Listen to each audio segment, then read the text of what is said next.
Vous écoutez Europe 1, il est 8h17. L'interview politique d'Europe 1, Benoît Hamon, candidat socialiste à la présidentielle et peut-être bientôt marié avec le vert Yannick Jadot, et votre invité Fabien Amias. Bonjour Benoît Hamon. Bonjour. Effectivement, 2 heures de déjeuner hier avec Yannick Jadot, mais toujours pas, semble-t-il, ce matin d'accord. Alors il y a 2 options. Soit vous avez pris un gros menu dégustation, soit vous êtes incapable de vous entendre. Quelle est votre réponse ce matin, Benoît Hamon ?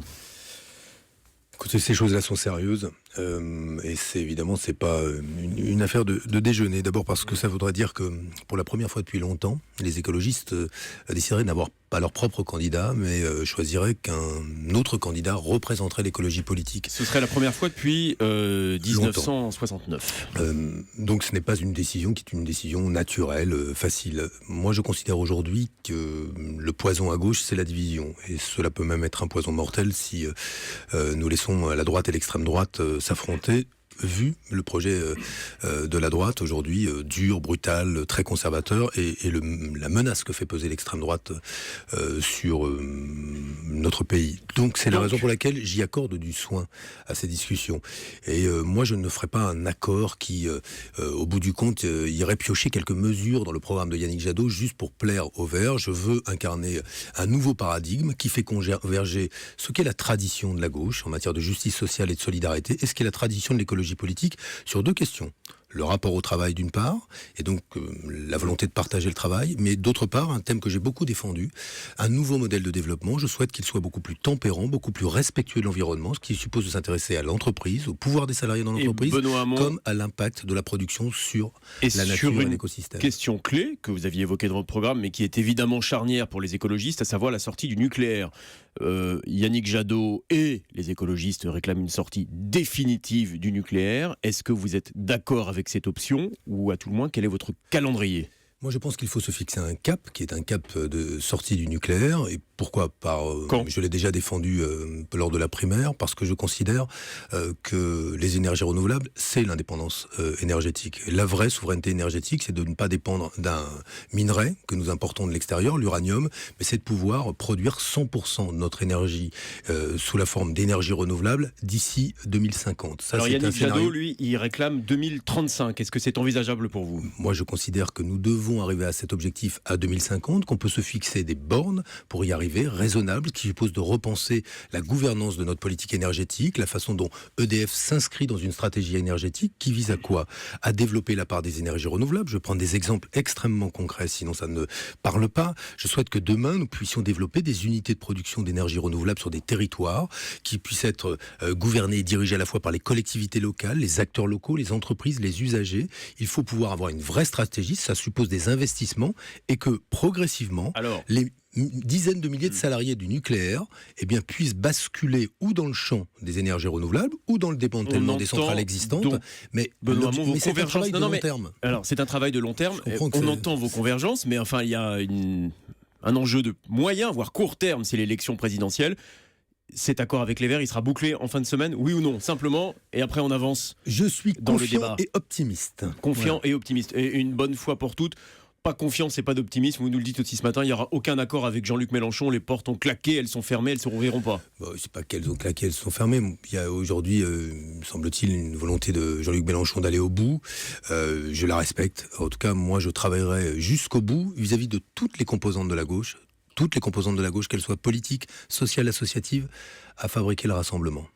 Vous planchez dans quelques instants devant la mutualité sur les questions de santé. Il y aura d'autres candidats qui le feront. Est-ce que, Benoît Hamon, à la fin de votre quinquennat, si vous êtes élu, il y aura encore un reste à charge pour les patients ? Dans quelques domaines, par exemple, qui sont chers à ceux qui nous écoutent, les soins dentaires, les soins d'optique ?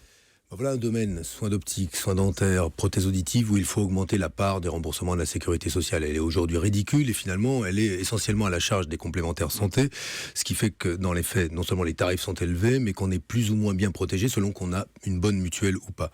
Je pense qu'en matière de santé, il faut regarder ce dont nous souffrons aujourd'hui. Nous souffrons moins de maladies infectieuses, plus de maladies chroniques. Les maladies chroniques, elles sont liées à nos comportements, la manière dont on mange, la manière dont on bouge, ce que l'on mange et à notre environnement. C'est tous les enjeux de la santé environnementale, d'où l'importance demain d'avoir une politique drastique de réduction des pesticides, une politique de lutte contre les perturbateurs endocriniens, car ils sont responsables de diabète, de maladies cardiovasculaires et de cancers nombreux. Première chose. La deuxième chose qui est très importante, c'est l'hôpital. Ça va mal à l'hôpital, notamment parmi les personnels soignants et administratifs. Ils vont mal, pourquoi ? Parce qu'ils ont une surcharge de travail. Cette surcharge de travail est en partie liée à la manière dont est financé et fonctionne aujourd'hui l'hôpital. Il fonctionne selon la tarification à l'activité. On multiplie les actes pour obtenir un bon financement de l'hôpital. Je pense aujourd'hui qu'il est difficile de dire à une infirmière ou à une aide-soignante que parfois, précipiter le départ d'un malade, parce qu'il faut pouvoir multiplier les actes, correspondrait au bon geste. Donc ça veut dire plus de personnel et plus de place à l'hôpital pour régler cette question-là. On a bien compris le diagnostic. Oui, mais plus de personnel et une modification de la tarification à l'activité. Je pense que si un certain nombre d'actes doivent continuer à être financés de cette manière-là, je pense qu'il faut introduire une notion de financement forfaitaire, de façon à ce qu'on n'ait pas dans un service le directeur d'hôpital qui vous appelle en disant « Écoutez, j'observe que la durée moyenne de séjour est un peu trop longue, il faut la réduire et il faut accélérer la sortie d'un certain nombre de patients. » C'est difficile d'apprécier la performance d'une infirmière ou d'une aide-soignante quand quelqu'un est malade, qu'il a besoin d'une forme de soins aussi psychologiques, d'accompagnement, de prise en charge de la douleur. On ne peut pas gérer l'hôpital comme une entreprise. C'est la raison pour laquelle j'introduirai une modification du financement de l'hôpital demain. Finalement, la plupart des propositions entre candidats semblent converger sur la santé. François Fillon va lui aussi détailler ses propositions tout à l'heure. Il ne distingue plus les petits risques des gros comme il l'avait fait. Vous êtes rassuré aujourd'hui, plus de problèmes à vos yeux avec le programme de Fillon sur la santé? Écoutez, il change d'avis. C'est une bonne nouvelle si effectivement demain, il ne renvoie pas tous les remboursements à la capacité qu'on a de se payer une bonne mutuelle. Ce que j'observe, c'est que rien sur l'hôpital. Quand on va faire 500 000 fonctionnaires en moins, où les prend-on ? Quand Emmanuel Macron annonce 60 milliards, lui, de réduction de la dépense publique, où les prend-on ? À l'hôpital ? On considère aujourd'hui qu'on peut encore mettre plus de pression sur l'hôpital ? Je ne le crois pas. Il y a un moment où dans ce pays, il va falloir qu'on se regarde en face et se dire on ne peut plus défendre un système de santé performant dont on vante l'excellence si finalement la bonne santé est réservée à quelques-uns. Nous n'y sommes pas, grâce notamment au travail qui a pu être fait dans les dernières années, mais nous y parviendrons si nous continuons à mettre la pression sur l'hôpital comme nous le faisons et sur les personnels. C'est la raison pour laquelle le financement de l'hôpital, son organisation, les conditions de travail des personnels soignants et des personnels administratifs, ils contribuent à faire tourner l'hôpital, c'est absolument décisif. Carrière comme organisation du travail. Benoît Hamon, une certaine ambiguïté est née ce week-end de vos propos sur la loi travail, précisément la loi El Khomri. L'un de vos axes de campagne pendant les primaires, on l'avait entendu ici, c'était l'abrogation de cette loi. Ce week-end, on vous a entendu parler de nouvelles lois. Alors, une bonne fois pour toutes, vous mollissez et vous gardez la loi ou vous la supprimez ? Écoutez, j'abroge la loi. Je la remplace. Clair. Non, mais attendez, oui, mais c'était clair avant, mais c'était pas clair ce week-end. J'abroge la loi, je la remplace par une nouvelle, parce que si le but c'est quoi ? C'est de faire en sorte qu'il y ait une loi travail sur la souffrance au travail, le burn-out, les conditions dans lesquelles on renforce le pouvoir des salariés dans les entreprises, on améliore les conditions dans lesquelles ils négocient, notamment dans les TPE, les PME, sur le droit à la déconnexion. Tout ça, je l'améliore, y compris les contreparties que l'on peut mettre à des baisses de cotisations sociales patronales pour baisser le temps de travail. Mais je garderai ou je reprendrai de la précédente loi, ce qui est bien, le compte personnel d'activité, j'ai rien contre. Je pense qu'il doit figurer dedans. Ce que je veux simplement dire, c'est que... Le droit à la déconnexion aussi, vous l'aviez annoncé pendant votre campagne. C'est que quand on dit on abroge, ça ne veut pas dire qu'on pense que tous les articles sont mauvais. Ce qui, moi, m'a déplu en cette loi, c'est qu'on facilite le licenciement, que l'on encourage potentiellement la baisse du tarif des heures supplémentaires et que l'on inverse la hiérarchie des normes. Cela, je n'en veux plus. Je remettrai en place une loi travail de façon à ce que les protections des salariés soient adaptées au monde du travail tel qu'il est. Il change, il mute.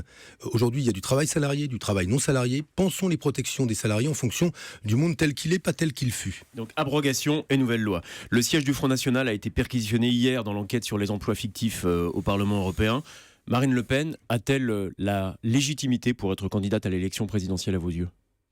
La légitimité, elle l'a sans doute, c'est pas un problème de légitimité, sauf qu'à manifestement elle a triché. Et donc Marine Le Pen, qui fait commerce électoral de la corruption des autres, devra se justifier de ses propres méfaits. Mais j'ai l'impression que son électorat le lui pardonne quoi qu'elle fasse.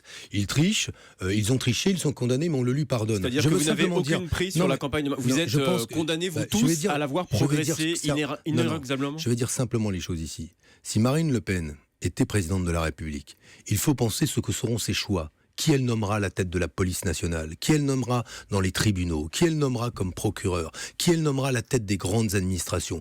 Quels sont les hommes et les femmes qui sont derrière elle? Les regarde-t-on? la question, qui? Mais je pense des hommes et des femmes qui mettront cette société en désordre. Et je le dis ici, l'extrême droite, vous pouvez la choisir par la démocratie. Êtes-vous sûr qu'elle vous donnera les moyens derrière de pouvoir dire stop si vous pensez que ça ne va pas? On n'en est jamais certain avec l'extrême droite. Elle est reçue hier au Liban par un chef d'État, Michel Aoun. Donc aujourd'hui, elle est considérée comme finalement une figure parfaitement légitime de la politique française. Oui, je le regrette. Moi, c'est un pays que je connais bien, le Liban. J'ai rencontré le général Aoun avant qu'il soit président du Liban. Il vient de lui donner une caution internationale. C'est le premier pays à le faire à l'égard d'une dirigeante d'extrême droite. Et je regrette que ce soit le cas et que ce soit le Liban qui l'ait fait. Bon, ça va, vous êtes le candidat des patrons. Ça fait quoi être soutenu par les grands patrons? J'écoutais Axel de Tarlet tout à l'heure qui disait que Bill Gates avait finalement repris à son compte votre proposition de taxer les robots. Mais Elon Musk également. Vous êtes le candidat du Nasdaq, c'est formidable. Non, c'est pas le candidat du Nasdaq. C'est intéressant de voir que des chefs d'entreprise se préoccupent de ce que sont les grandes transitions de notre époque.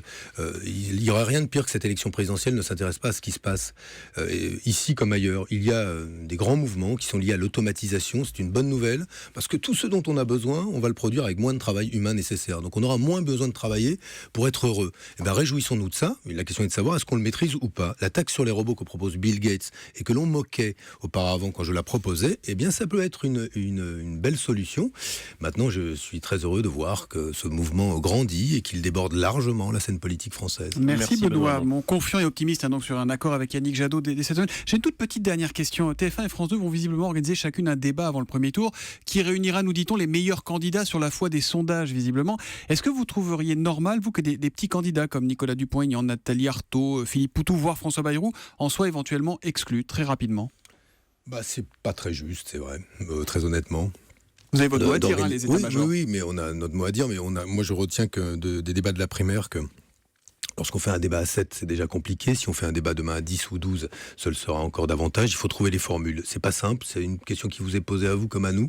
De quelle manière mettre en exergue les bons sujets, que les citoyens puissent se prononcer. C'est pas simple, honnêtement, mais c'est vrai que ce serait mieux qu'on puisse entendre tout le monde. Oui. Merci beaucoup Benoît Hamon d'être venu ce matin en direct sur Europe 1. Demain, Fabien, c'est Monseigneur 23 qui sera votre invité à 8h15.